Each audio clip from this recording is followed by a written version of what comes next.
Hello बच्चों, let's read this question. Question says which of the following reactions will occur?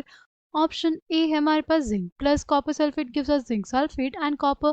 Option B है aluminium plus zinc sulphate gives us aluminium sulphate plus zinc. Option C है calcium plus aluminium sulphate gives us calcium sulphate plus aluminium.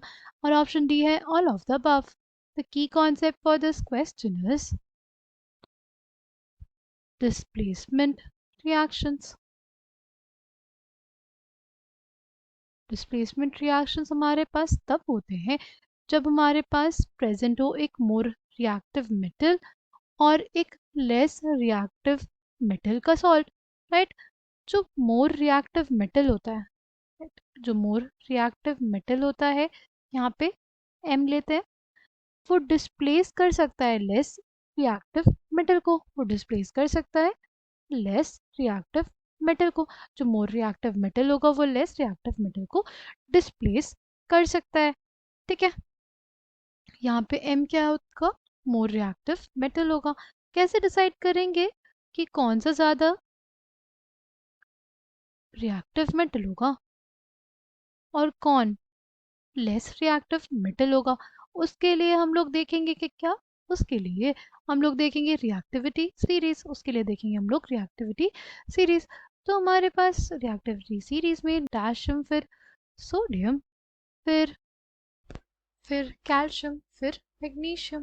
Right.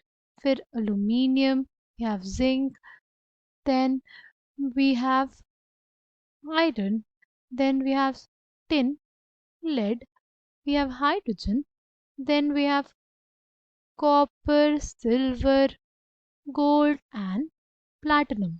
Right. सबसे ज़्यादा reactive metal कौन सा होता है हमारे पास? वो होता है पोटेशियम. एंड लीस्ट रिएक्टिव कौन सा होता है? वो होता है प्लैटिनम. ठीक है. अब अगर बात करते हैं जिंक और कॉपर में कौन ज़्यादा रिएक्टिव मेटल है? जिंक ज़्यादा रिएक्टिव मेटल है, यानी ये रिएक्शन हमारे पास पॉसिबल होगी क्योंकि जो मोर रिएक्टिव मेटल है वो डिस्प्लेस कर देगा लेस रिएक्टिव मेटल को from its salt. Right. From its salt solution. यहाँ पे aluminium is more reactive than zinc. यहाँ पे aluminium is more reactive than zinc.